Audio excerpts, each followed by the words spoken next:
다 같이 사도신경으로 우리들의 신앙을 고백하며 새벽 예배를 하나님께 드리겠습니다. 전능하사 천지를 만드신 하나님 아버지를 내가 믿사오며 그 외아들 우리 주 예수 그리스도를 믿사오니 이는 성령으로 잉태하사 동정녀 마리아에게 나시고 본디오 빌라도에게 고난을 받으사 십자가에 못 박혀 죽으시고 장사한 지 사흘 만에 죽은 자 가운데서 다시 살아나시며 하늘에 오르사 전능하신 하나님 우편에 앉아 계시다가 저리로서 산자와 죽은 자를 심판하러 오시리라. 성령을 믿사오며 거룩한 공회와 성도가 서로 교통하는 것과 죄를 사하시는 것과 몸이 다시 사는 것과 영원히 사는 것을 믿사옵나이다. 아멘.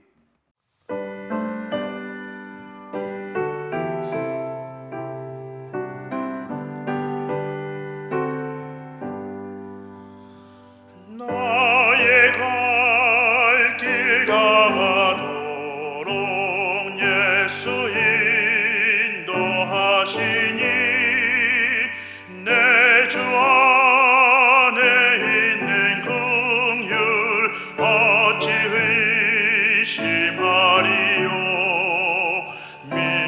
믿음으로 사는 자는 하늘 위로 받겠네. 무슨 일을 만나든지 만사형통하리라.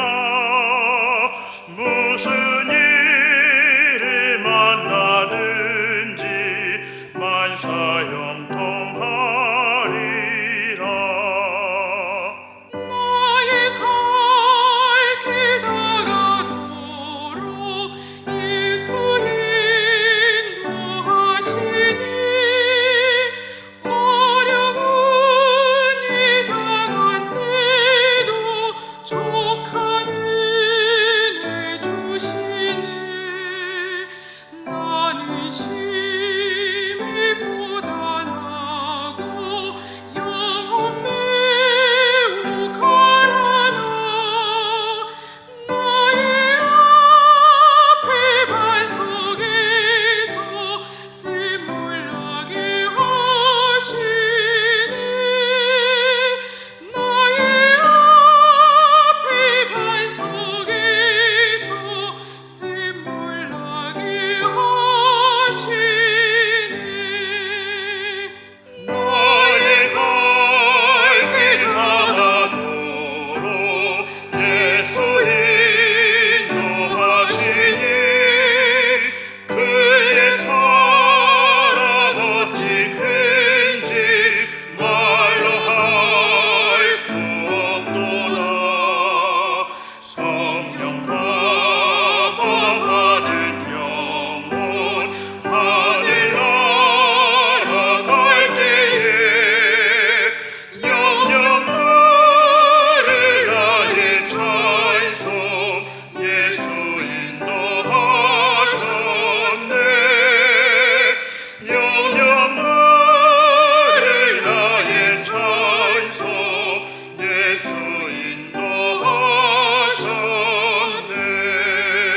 인도하셨네. 오늘 우리가 함께 나눌 말씀은 누가복음 3장 1절에서 14절 말씀입니다.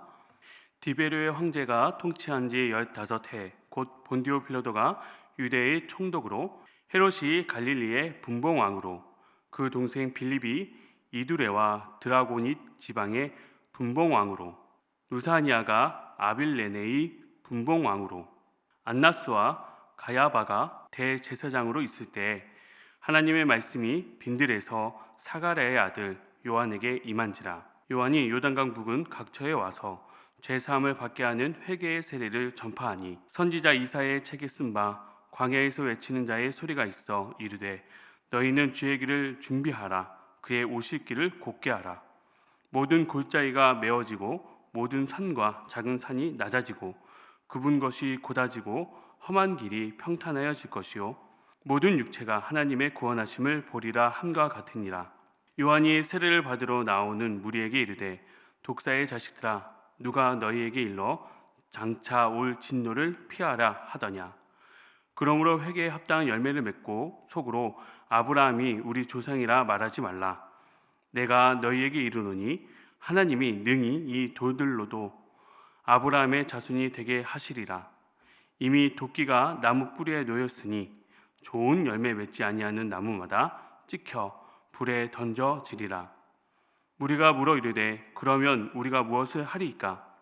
대답하여 이르되 옷 2벌 있는 자는 옷 없는 자에게 나눠줄 것이요 먹을 것이 있는 자도 그렇게 할 것이니라 하고, 세리들도 세례를 받고자 하여 와서 이르되 선생이여 우리는 무엇을 하리이까 하매 이르되 부과된 것 외에는 거두지 말라 하고, 군인들도 물어 이르되 우리는 무엇을 하리이까 하매 이르되 사람에게서 강탈하지 말며 거짓으로 고발하지 말고 받은 급료를 족한 줄로 알라 하니. 아멘. 기도하시겠습니다. 할렐루야. 사랑과 은혜가 많으신 우리 하나님 아버지, 오늘도 주님 앞에 나와 예배하며 하루를 시작합니다. 이 새벽 주님과의 사귐의 만남 속에 하나님의 임재의 영광을 누리는 시간이 되게 인도하여 주시옵소서. 계속해서 어지러운 나라의 혼란 속에 하루속히 모든 일들이 잘 마무리되게 하시고, 혼돈의 시간 속에 하나님의 말씀을 붙잡고 흔들리지 않고 우직하게 주의 길을 걸어가는 우리 모두가 될 수 있도록 인도하여 주시옵소서. 오늘 우리가 함께 누가복음 3장 말씀을 통해 하나님께서 우리에게 주시는 말씀을 같이 묵상하며 기도로 나아갑니다.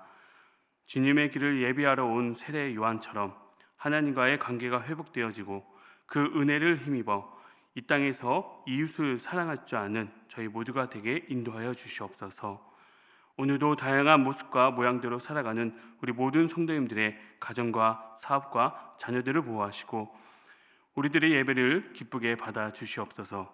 예수 그리스도의 이름으로 기도드리옵나이다. 아멘. 오늘 누가복음 3장 1절에서 14절까지의 말씀을 우리가 함께 살펴보려고 합니다. 오늘 본문 말씀은 세례 요한에 대한 이야기입니다.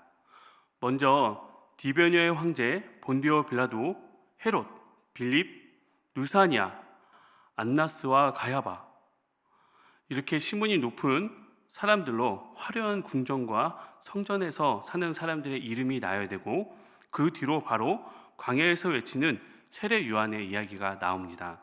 이렇게 상반되는 두 세력이지만 세례 요한의 외침에는 생명이 있습니다. 바로 하나님의 말씀이기 때문이죠. 우리가 잘 알듯 세례 요한은 예수님도 칭찬한 인물입니다. 마태복음 11장 11절 말씀입니다. 내가 진실로 너에게 말하노니 여자가 낳은 자 중에 세례 요한보다 큰 이가 일어남이 없도다. 그러나 천국에는 지극히 작은 자라도 그보다 크니라. 누가복음 1장에서 살펴보았듯 탄생 때부터 비범한 세례 요한은 구별된 삶을 살며 예수님의 오심을 예비하는 역할을 감당하였습니다. 심지어 세례 요한을 표현하면서 이사야 40장 말씀이 예언이 성취되었음을 이야기합니다. 이사야 40장 3절에서 5절 말씀인데요. 외치는 자의 소리여 이르되 너희는 광야에서 여호와의 길을 예비하라. 사막에서 우리 하나님의 대로를 평탄하게 하라. 골짜기마다 도두어지며 산마다 언덕마다 낮아지며 고르지 아니한 곳이 평탄하게 되며 험한 곳이 평지가 될 것이요 여호와의 영광이 나타나고 모든 육체가 그것을 함께 보리라. 이는 여호와의 입이 말씀하셨느니라. 누가복음 1장에서 요한을 이사야의 심정을 가진 자라고 이야기합니다. 이스라엘 민족에서 이사야 선지자는 아주 위대한 대선지자였죠. 세례 요한을 상상해 보면 호탕한 성격에 촌철살인으로 매우 카리스마가 넘치는 인물이 아니었을까라고 생각하게 됩니다. 어떤 권력도 눈치 보지 않고 온몸을 다해 하나님의 말씀을 선포한 자. 그래서 그는 이스라엘 백성들에게 독사의 자식들아라고 이야기하며 회개를 촉구합니다. 생각해 보면 우리에겐 이미 익숙해져 버린 단어이긴 하지만 독사의 자식들아, 이 모세의 율법을 규범으로 삼는 이스라엘 민족들에겐 큰 모독과 같은 말이 아닐까라는 생각이 들어요. 아담과 하와를 죄에 빠뜨리게 한 그 독사, 그런 독사의 자식들이라고 하니, 그러면서 그는 끝나지 않고 더 심한 얘기를 하죠. 진노를 피할 수 있겠느냐? 아브라함의 자손이라 말하지도 말라. 이미 도끼가 나무 뿌리에 놓였다. 나무마다 찍혀 불에 던져지리라. 이런 무시무시한 말들은 회개에 합당한 열매를 맺으라라는 행동을 촉구하는 데 목표가 있습니다. 그 행동은 어떤 분당을 조장하거나 어떠한 행동을 선동하는 그런 의미가 아니라 옷 두 벌 있는 자는 없는 자에게 나눠주고 먹을 것이 있는 자도 먹을 것이 없는 자에게 나눠주며 세리들에게는 과부된 것 외엔 더 걷지 말라 하고 군인들, 여기서 이제 군인들은 로마의 군인이라기보다 정치, 종교, 권력자들을 보호하는 그런 군인으로 이렇게 보고 있는데요. 이들에게도 마찬가지로 강탈하지 말며 거짓으로 고발하지 말고 받은 급료로 만족해라 라고 이야기합니다. 세례 요한을 우리가 보면 앞서 말씀드린 것처럼 구약시대에 비범하고 유명했던 선지자들처럼 표현되고 있습니다. 구약시대 말라기 선지자 이후에 오랜 침묵을 깨고 나타난 이 요한은 여느 선지자들처럼 이스라엘의 회복과 율법의 회복을 외치며 어떤 정치적인 리더로서 민족의 강력한 영적 지도자로서 활동을 해야 하는데 기껏 이야기하는 것이 옷 두 벌 있는 사람은 한 벌 나눠주고 먹을 것도 좀 나눠주고 부과된 것 외엔 걷지 말고 군인이면 군인답게 살고 분명 호탕하고 멋지고 카리스마가 넘치는 인물인데 그거에 비하면 뭔가 해결책이 좀 너무 빈약해 보인다는 생각이 듭니다. 제가 어렸을 적만 해도 부흥회가 많았고 기도원도 일주일에 한 번, 2주에 한 번 어머니 따라서 갔던 기억이 납니다. 찬양과 말씀, 기도만 빡빡하게 짜여진 연합 수련회들도 많았는데요. 그곳에서 종종 목사님들이 지금 이 순간 사역자로 헌신하는 부르심이 있는 사람들은 손을 들고 나와주세요 라고 콜링을 하기도 합니다. 거룩한 꿈을 품고 세계로 선교사로 부르심을 요청하며 헌신을 고백하는 시간들을 가졌죠. 물론 분명하고 강력한 하나님의 역사하심이 있었습니다. 그런데 종종 그 분위기에 취해서 남들이 하니까 나도 고백하고 거룩한 꿈이라는 이름하에 거창한 고백을 하며 헌신을 선언하는 사람들도 보았습니다. 물론 하나님은 열방의 복음을 위해 우리를 부르셨습니다.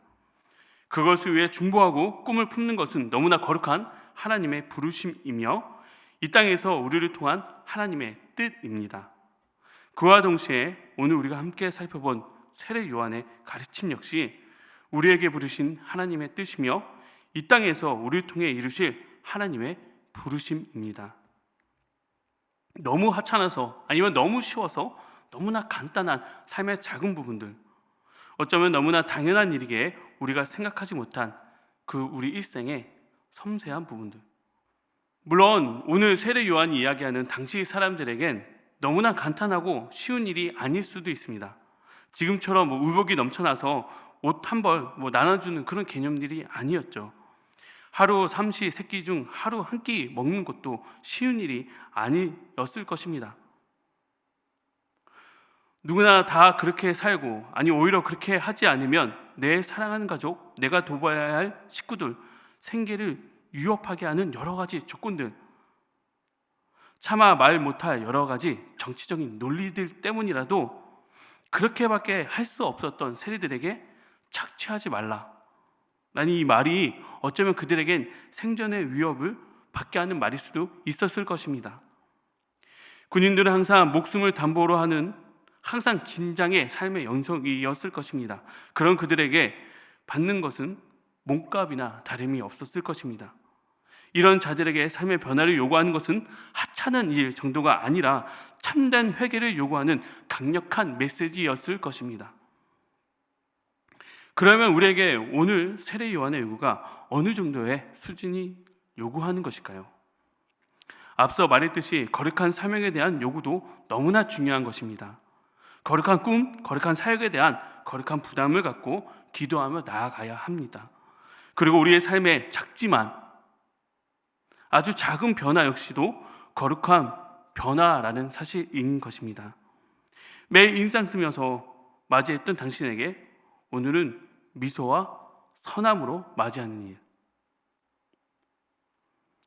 추운 그대에게 따뜻한 사랑의 말을 던져주는 일, 나에게 맡겨진 일에 정직하고 남을 깎아내리지 않는 일, 우리의 이런 회개의 모습과 변화된 모습이 예수 그리스도의 오실 길을 예배하는 일이라는 것을 믿으시기 바랍니다. 오늘 세례 요한은 우리에게 작지만 아니면 우리에게 매우 중요한, 어쩌면 우리의 생계를 위협할 정도의 회개를 촉구하고 있습니다. 놀라운 것은 세례 요한의 회개는 하나님께 회개를 외치면서 그 회개의 모습으로 사람들과의 관계에 변화를 요구한다는 것입니다. 회개는 변화를 동반해야 합니다. 우리들의 회개는 보이지 않는 하나님과의 수식적인 관계에서 끝나는 것이 아니라 하나님으로부터 내려온 사랑이 우리들의 관계를 통해 전파되어지며 그 사랑을 통해 하나님을 알게 하는 오늘 하루가 되어야 하고, 하나님을 알게 하는 그런 은혜가 우리 가운데 있어야 합니다. 오늘 우리가 요한복음 3장 말씀을 함께 묵상하고 함께 읽으면서 세례 요한을 통해 하나님께서 우리에게 주신 바, 하나님께 회개하고 그 회개를 행동으로 옮겨서 우리 이웃들에게 그 사랑이 전파되어지는 그런 저와 우리 모든 성도님들이 되셨으면 좋겠습니다. 우리 같이 주기도문 하시겠습니다. 하늘에 계신 우리 아버지여, 이름이 거룩히 여김을 받으시오며 나라가 임하시오며 뜻이 하늘에서 이루어진 것 같이 땅에서도 이루어지이다.